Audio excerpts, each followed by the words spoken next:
Someone told me a long time ago, I don't remember who, I think it's maybe just a common understanding about first-time filmmakers is you tell what you know.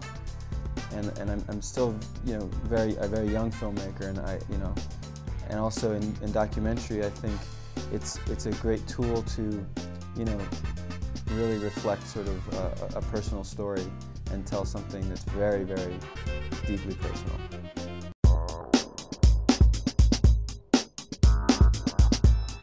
Yeah, I mean, I guess it's two sides of the same coin.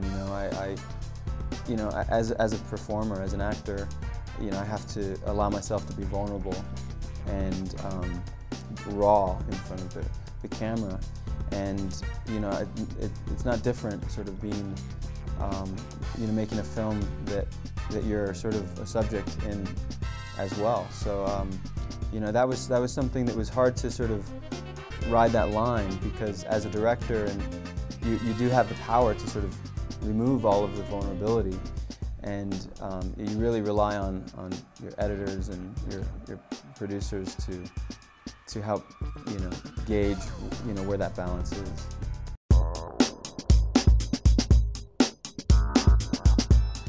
Well, when you set out to make a film that sort of turns the cameras on an industry of camera wielding paparazzi, I guess you can only expect for the cameras to yet once again be turned back on you, and that's kind of what happened in this film. It was turned on its head and then turned back on its feet and then back on its head again, and just so many layers of reflection. It's eventually you're going to look and see yourself reflected, and you may not like what you see, and it can be scary, but we embrace the danger of this adventure.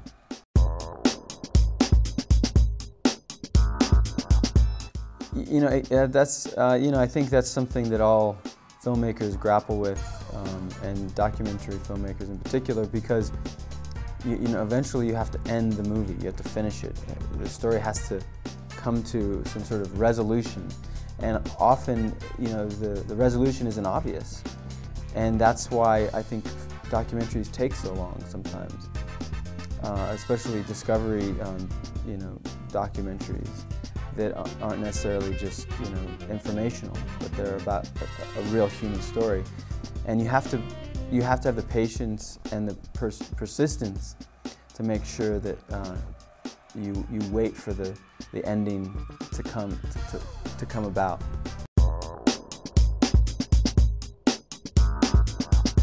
Yeah, it wasn't easy on both sides. It was difficult to get paparazzi interviews because they're defensive and concerned that you might be doing what they do to them. They might, they think that you're going to try and exploit them and, make fun of them like they do to you.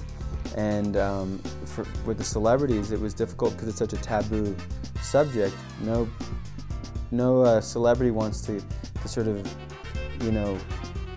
lead that conversation because they're afraid of retaliation. So, it's very political in a lot of ways. There is this sort of underlying tension that I was really trying to diffuse. That was part of what my goal was to bridge that gap. You have celebrities, in defense and paparazzi, as these aggressors, and I was hoping to bring them together and show the human side of both. Yeah, I mean, I think the initial cut was about 4.5 hours, with Noam Chomsky waxing on for, forever.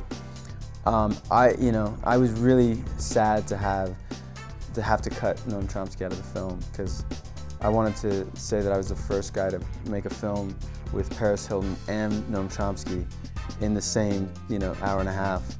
So that was very disappointing to me, but it was sort of a necessary thing, because, I've always been a fan of Noam Chomsky. I aspired to be Noam Chomsky at one time, just because he's awesome. I mean, he's just so cute and nerdy, and If I could grow up to be him, my grandchildren are gonna love it.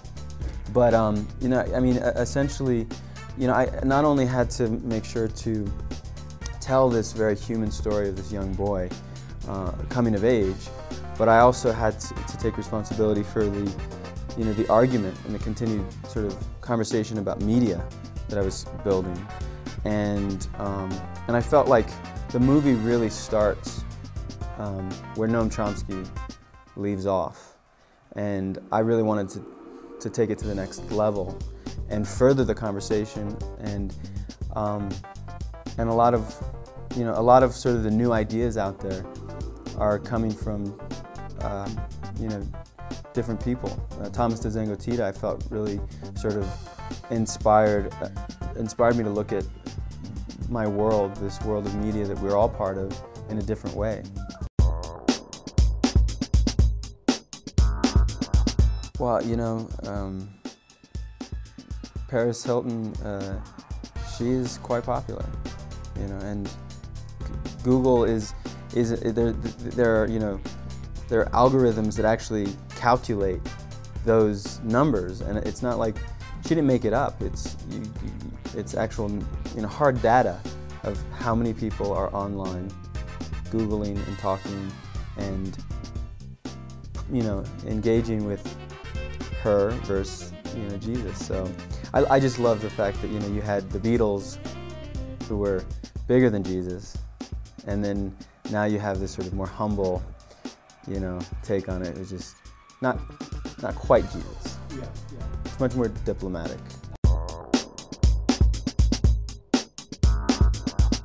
I mean, just this film was just such a joy. I mean, I feel so lucky to have been in a position, playing a celebrity on a television show, to really play the role of a celebrity in my own documentary, deconstructing this whole world, and then flipping it on its head and turning the cameras, and there's really, you don't know which way is up. And it was just a true joy and pleasure. But I'll tell you, going out there with a camera, I was very nervous because it's tough, it's scary. You know, it's like a football game, and you know, a job, and you know, and also I didn't know if I was doing the right thing for the movie or for even my own career. Like, I didn't know, like, are they gonna just totally bury me? Are they just gonna rip me to shreds when, you know, I go out and I do this thing? I mean, it's a very vulnerable thing to go out and expose yourself on that level.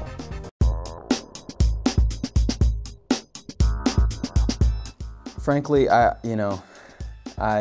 do like certain sort of thrills, you know, jumping out of planes or snowboarding, or, you know, doing stupid stuff like that. But doing paparazzi is actually more work than it's fun, I think.